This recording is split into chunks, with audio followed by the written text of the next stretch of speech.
Let's start with a video from an FPV of a Russian vehicle hitting a mine. Russia has been unable to seize control of any Ukrainian regional capital in 25 months of full-scale conflict. This invasion stands as a clear failure, signaling that Russia is not poised to emerge victorious in this war. Russia's disinformation campaigns hold such sway that even numerous pro-Ukraine analysts are prone to overlooking some fundamental facts that underscore the extent of Russia's failure in this invasion. At the onset of the invasion, Russia succeeded in occupying Kherson as its sole invaded regional capital, but Ukraine reclaimed it in the fall of 2022. The inability to capture any other regional capital stands as a stark and shameful statistic for Russia.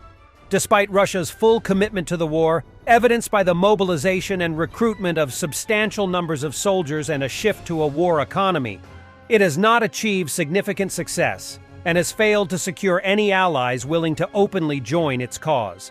Russia has not achieved, nor is it likely to achieve, its initial strategic objectives, placing it in a position where winning the war seems unattainable. It is probable that Russia has come to acknowledge its precarious position and is now unleashing destruction upon Ukraine as an act of vengeance, recognizing its inability to occupy the country. But right now, due to the lack of ammunition and air defense systems, the situation for Ukraine is not great. Commander-in-Chief of the Ukrainian Armed Forces, Alexander Syrsky, admitted that the situation on the front line in Donbass has significantly worsened. The situation on the Eastern Front has worsened significantly in recent days, he wrote on Telegram. Alexander Syrsky specified that the situation was particularly serious on the Lyman, Bakhmut, and Pokrovsk axes. This situation developed due to hot and dry weather, which made most of the terrain accessible to tanks, he added. In Bryansk region, Russians decided to ignore the fact that smoking near military objects is illegal.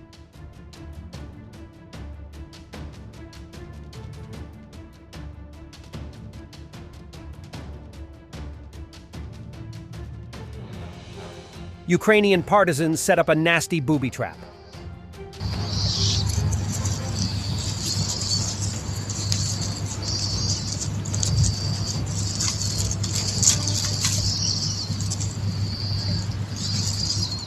I like her way with words because it is her whom I'm finding repulsive, disgusting, weird, and sick. This whole thing is the most repulsive, disgusting thing happening, and the American people are the ones writing the check. And I absolutely hate everybody here that is doing this. I mean, I seriously hate them for doing this to the American people and paying for the murder and slaughter of people in Ukraine. Vladimir Putin has not said he wants to go march across Europe and take Europe. And the reality is Ukraine is not even a NATO member nation. But if you want to know something, Lloyd Austin and the others here, more than anything, want to send your uncles, your cousins, and your sons and daughters to the front lines in Ukraine, because that is the only country that for some weird, sick, and evil reason that they care about. Interesting post from Russian Storm Z unit instructor where he reflects on recent military operations, noting the increase in footage of Russian attacking columns being destroyed and simultaneous Ukraine's worsening situation. Despite some Russian tactical successes, advances are difficult, often leading to only minor gains due to lack of support and poorly prepared units.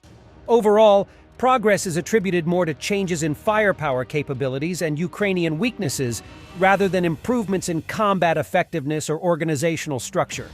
I think many people saw Comrade Filatov's Russian Mill blogger bitter post of April 7th. I don't know what specifically triggered him, but then this post of his overlapped with another video of the defeat of our attacking armored group near Terny, when the enemy also captured our abandoned tank with a monstrous Tsar EW system, which was then dismantled by Sergei Flash.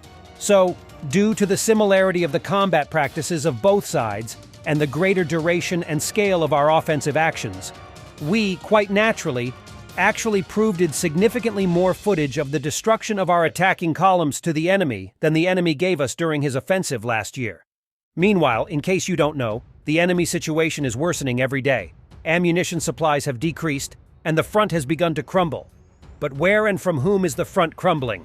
There's dust and sand pouring into someone's eyes. Sinkovka, Terny, Belohorivka, Ivanivske, which the press service of the Ministry of Defense liberated at the end of March.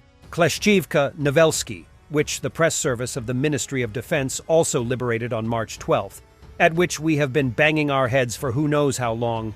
This is offhand info on the areas that I now have an idea about. Our typical successful attacks through the eyes of the enemy now look like this. The column can be seen from several kilometers away. Arty can't stop it. The ATGM can't see anything from the ground. The FPVs slowly fly up one by one and hit the target if there is no electronic warfare. They strike but do not destroy.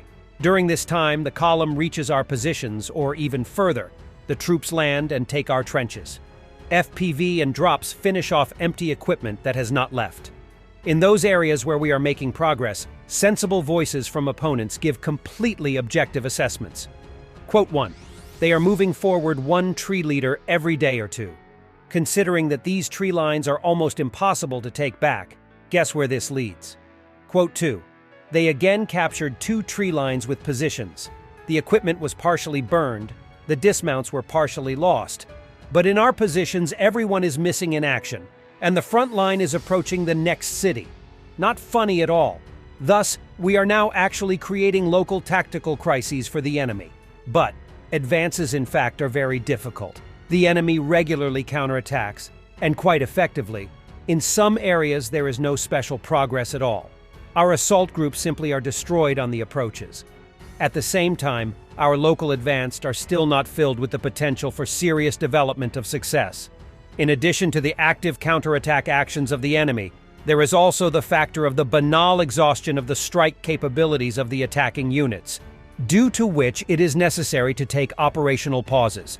This situation, for example, took place in the direction of Umansky and Yasnobrodovka. What's going on with the echelons of success development, I have no idea in my heart. One gets the impression that even if they are sent, they simply get stuck. What is significant is that even initially well-organized attacks provide the same advances of 1 or 2 tree lines, but do not receive further development due to weakening fire support, as a result of which, after the first successful breakthroughs, the enemy begins to actively knock out the equipment. Moreover, often the results of well-planned attacks are simply lost by poorly prepared units sent for consolidation, who stupidly abandon their newly occupied positions. In the current circumstances, there really is nothing funny for the enemy. It's just that there's no fucking fun in our advanced either. In fact, our current advances are mainly due to 2 main factors: the increase in the strike capabilities of our aviation, and at the same time the enemy's decline in his own firepower capabilities, which he compensates to a large extent with strike drones. But in no way a significant increase in the quality of our combat work, comprehensive saturation of our active army with adequate technical means, optimization and updating of our organizational structures.